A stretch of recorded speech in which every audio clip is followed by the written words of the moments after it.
Afinal de contas, os monólitos morreram? Como é que eu uso o ChatGPT para me ajudar no meu trabalho como dev?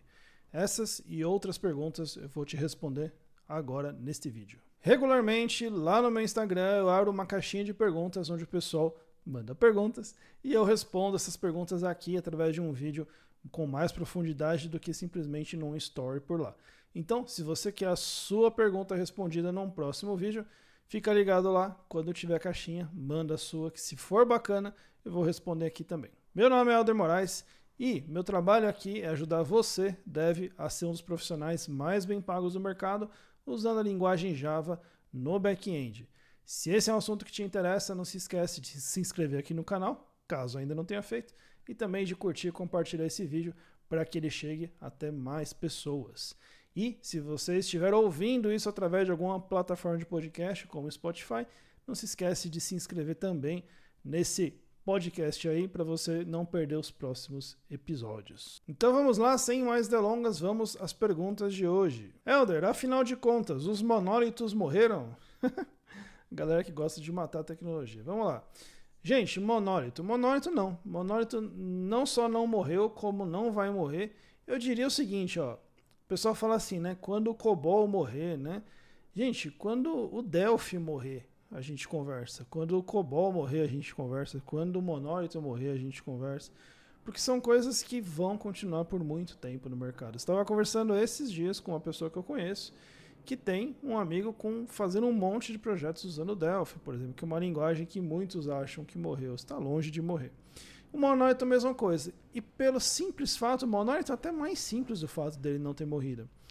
É pelo fato de, eu já falei em inúmeros vídeos aqui no meu YouTube, que o microserviço, a computação distribuída, ela não é uma decisão tecnológica, ela é uma decisão organizacional. Ou seja, se o microserviço era uma decisão não tecnológica, mas organizacional, o monólito também. O monólito ele é fruto direto de estruturas organizacionais. Se você não faz ideia do que eu estou falando, procura aqui no meu YouTube, meu vídeo, por que eu deveria usar microserviços. Lá eu explico bem o porquê que eu estou falando isso.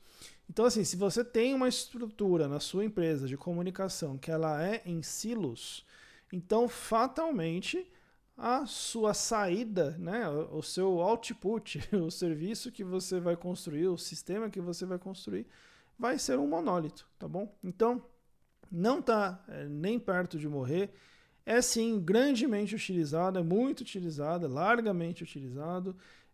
Muita empresa, inclusive, que migrou para microserviço, voltou para o monólito, porque viu que a organização não estava seguindo, né, o modelo de comunicação organizacional não refletia o modelo de estrutura da arquitetura daquela aplicação, daquela empresa. Tá? Então, não, monólito não morreu, não está nem perto disso. Por isso que, inclusive, a gente usa, por exemplo, eu construo monólitos usando Quarkus. Né? As pessoas falam, Quarkus é top para microserviço. Sim, é top para microserviço. Eu construo monólitos com Quarkus, não tenho o menor problema com isso. Tá? Então, uma coisa não tem nada a ver com outra no fim das contas. Helder, como lidar e evitar o over-engineering? Boa pergunta também. O que é over-engineering? Né? Antes de mais nada, tradução literal seria uma engenharia excessiva, né, de alguma coisa. E o que é o over-engineering no desenvolvimento de software?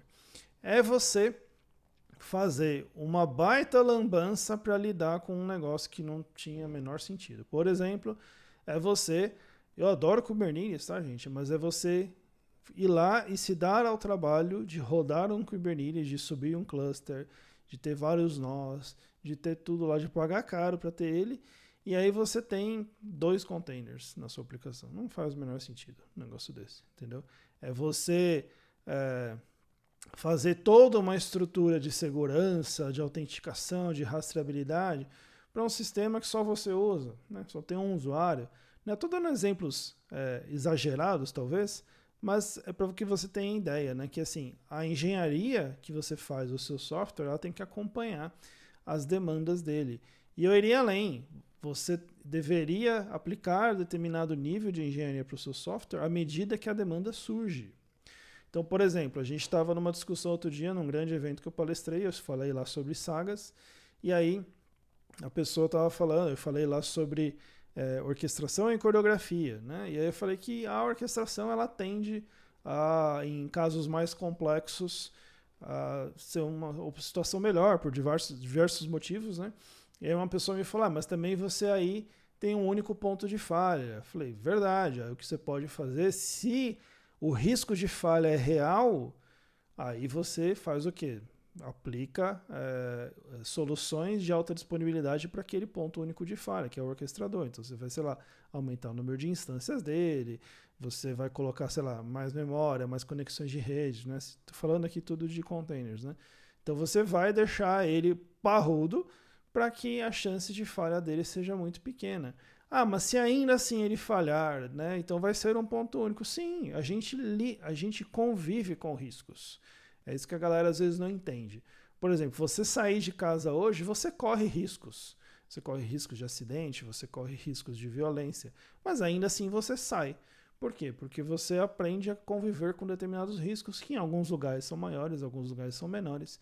O que a gente não faz é não parar a vida por causa disso, assim como a gente também não para de entregar software por causa disso. Tá? Então, o over-engineering, no fim das contas, ele é quando você está lidando, tratando situações, criando estruturas, fazendo coisas para algo que provavelmente ainda não existe. Como é que você evita isso? Eu entendo, e muitos talvez não curtam muito essa abordagem, mas, de novo, como eu falei mais no começo, é você tratar uma situação uma vez que ela exista. Um outro exemplo que eu lembrei agora aqui, de uma grande empresa que garanto que a maioria de vocês aqui conhecem, mas não vou mencionar, porque não perguntei para a pessoa se eu poderia, mas eles dizendo que eles fizeram um sistema X lá e tinha algum tipo de questão financeira no sistema, e aí eles lançaram o sistema. E aí o sistema hoje ele tem uma funcionalidade de reembolso, né? E eles falaram que quando eles lançaram o sistema, eles lançaram sem reembolso. E eles só desenvolveram a parte de reembolso quando eles receberam o primeiro pedido de reembolso. Tá? Então, assim, isso é um exemplo de algo que, cara, eu não vou fazer algo que eu não esteja precisando usar agora. Ok? Então, que é over-engineering? Eu falei. E como lida com isso? Eu falei como eu lido com isso. E aí, você pode ter suas estratégias aí. Faz sentido? Helder, todo mundo dizendo que o ChatGPT pode apoiar meu trabalho como dev. Como eu faço isso? Vamos lá, gente. O que você pode fazer para usar o ChatGPT na sua vida, no seu dia a dia como desenvolvedor? Uma coisa que eu já vi uma galera usando e eu achei fantástico foi a parte de code review. Tá? Então você fez um código, para você tá finalizado, tá ok, você comitaria esse código. Pega esse código, bota lá que ele não só te fala, né, te propõe algumas mudanças que fazem sentido, sim, como ele te dá os motivos. Muda isso aqui por causa disso, aqui ele vai mais rápido, aqui você tem um acesso melhor, aqui não sei o quê, enfim, ele dá toda a explicação e as explicações fazem sentido. Tem coisa no ChatGPT que ainda é meio maluca, tá? Mas esse é o tipo de assunto onde eu vi que ele vai bem. Outra coisa que eu acho legal nele é você pedir sugestões de blocos pequenos de código, tá? Você não vai conseguir, e eu não acho que vai conseguir num futuro muito próximo, que ele faça um sistema para você, tá? Agora, assim, olha, eu preciso de um algoritmo que, sei lá, aquela coisa que a gente aprende na faculdade, mas nunca usa, né? Inverter uma árvore binária. Faz para mim um código em Java que inverte uma árvore binária. Ele faz rapidinho, tá? Faz aqui para mim um código que acessa um endpoint externo usando, sei lá, Spring Boot. Ele vai fazer para você também, tá? Então, esses tipos de coisas mais unitárias eu acho interessante. Aí às vezes alguém fala, mas nossa, eu vou pedir para uma inteligência fazer isso para mim. Galera, até outro dia vocês procuravam isso no Google, tá? Não tem problema nenhum procurar em outra ferramenta. E nesse ponto de você procurar esse tipo de referências, eu acho ele bem mais certeiro do que um Google da vida, tá? Ele dá respostas mais diretas para isso. Outra coisa que eu acho legal, também na linha de escrever pequenos blocos de código, é escrever testes unitários, tá? Então, assim, fiz aqui um método, fiz uma classe, sei lá, escreva para mim os testes unitários usando o JUnit 5, por exemplo. Isso eu já vi fazendo, também fica legal. Outra coisa que eu vi que um aluno meu sugeriu outro dia e ele me mostrou algo que ele fez que ficou super legal também, que é sugerir um roadmap de estudos para alguma tecnologia. Tá? Eu já falei aqui que eu não sou muito de roadmap, mas às vezes para coisas mais pontuais é interessante. Eu quero aprender design patterns de microserviços, sei lá. Então, sugere aí uma linha de estudo. Ele vai e sugere, aí vai de você aplicar. E assim, aqui eu vi o que meu aluno mandou, fazia muito sentido, era bem completo. Então, isso é algo interessante também. Outra coisa também que eu gosto de usar como desenvolvedor é algum conceito que eu não saiba e perguntar lá, defina tal coisa, o que é tal coisa. E as definições dele também, se for algo específico, tá, gente? Você faz perguntas genéricas para o ChatGPT, ele te dá respostas genéricas. Você faz perguntas específicas, normalmente, do que eu tentei até hoje, ele deu respostas específicas bem interessantes.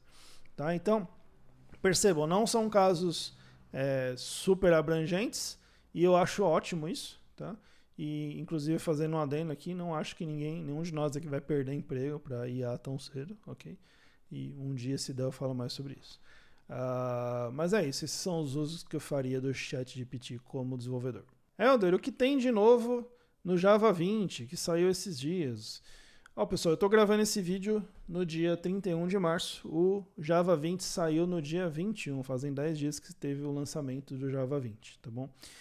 Não tem, no geral, não tem nenhuma funcionalidade nova. O que tem são alguns previews que estavam em versões anteriores que evoluíram o preview. Então, sei lá, o Virtual Thread, por exemplo. Saiu o primeiro preview no Java 19 e saiu o segundo preview agora no 20. Com quase nada de mudança. Eles marcaram uma classe como deprecated, tem 2, 3 métodos novos, não tem essencialmente nada novo. E a mesma coisa para as outras funcionalidades. Então, assim, funcionalidade de fato nova no 20 não teve, ok? Tem algumas coisas talvez previstas para o 21, que vai ser em setembro desse ano. Então vamos ver como é que anda a release até lá. Helder, eu vejo muita gente falando da importância de ter um mentor. Como eu consigo achar um? É possível ter um mentor técnico? Ótima pergunta, eu vejo também bastante gente falando sobre isso. Pessoal, é assim, para você achar um mentor, o que eu costumo dizer? O mentor, às vezes as pessoas romantizam muito, né, ou complicam muito a história. Basicamente é o seguinte, pega você aí como profissional. Você quer chegar em algum lugar como profissional. Não sei qual é esse lugar, mas você quer chegar em algum lugar. Você conhece alguém que chegou aonde você quer chegar? Se você conhece, muito provavelmente essa pessoa seria um bom mentor para você. Por quê? Porque ela já trilhou esse caminho, ela conhece os atalhos, os obstáculos desse caminho, ela sabe onde o calo aperta nesse caminho, então essa pessoa seria um bom mentor, uma boa mentora para você. Então, primeira coisa sobre achar um mentor é isso, é ver alguém que chegou onde você quer chegar ou que está trilhando o caminho, mas está à sua frente. Né? Então, eu quero chegar em tal lugar, essa pessoa não chegou ainda, mas eu estou vendo que ela está indo, ela está na minha frente. Porque outra coisa também que eu ouvi uma vez definindo sobre o mentor, e eu achei fantástico, é o seguinte, o mentor é alguém que está no mesmo caminho que você, alguns passos à frente o suficiente para que ele possa te estender a mão e te ajudar nesse caminho. Tá? Então, para mim, escolher mentor é isso. E sim, dá para você ter um mentor técnico sem problemas, porque esse caminho, se envolver algo técnico, então faz muito sentido que você tenha alguém técnico, te ajude tecnicamente mesmo, te ajude a fazer, não fazer as escolhas de arquitetura, mas, por exemplo, como é que você faz decisões de arquitetura. O mentor ele vai te dar algo muito mais de fundamentos do que propriamente o bit e o byte ali, né? Algo sobre o coisa do coisinho, né? Como a gente diz. Então, sim, pode ser alguém super técnico que vai te orientar tecnicamente, que vai te ajudar tecnicamente. Como eu vejo tanto a escolha de um mentor quanto a adoção de um mentor técnico. Tá? Então, tem bastante gente que faz isso no mercado, tem gente que faz, inclusive não fala, por qualquer motivo que seja. Alguns já têm isso mais aberto, vocês sabem, eu tive um grupo de mentoria, hoje eu tenho mentoria dentro da Confraria Dev, então é algo que acontece também. Então é algo que eu acredito muito porque eu sou fruto de mentoria e eu sei o resultado que isso traz na carreira.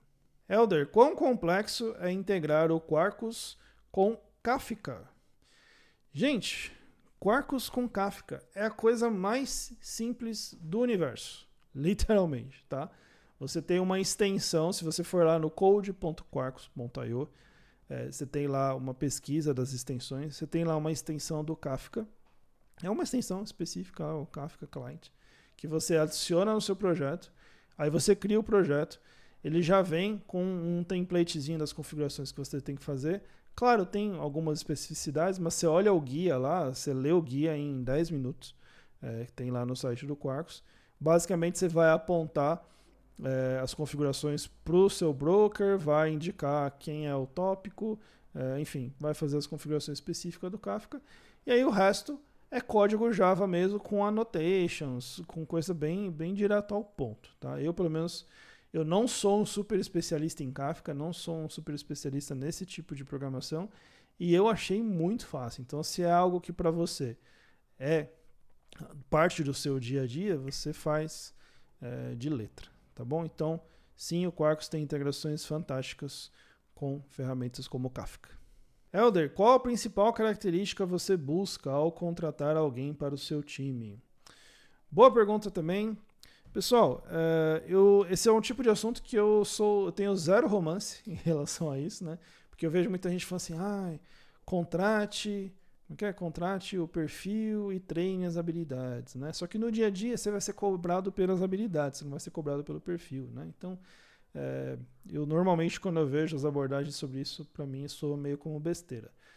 Então, assim, sim, tem que ter habilidade técnica. Se você é um técnico, se você está sendo contratado para codar, você vai ter que codar e você tem que saber codar.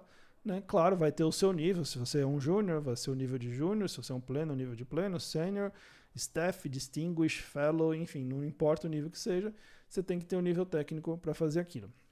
Agora, sim, o técnico, para mim, estou entendendo que a pessoa tem. Tá? Lógico, vou verificar isso, mas tem que ter. É o básico. Né?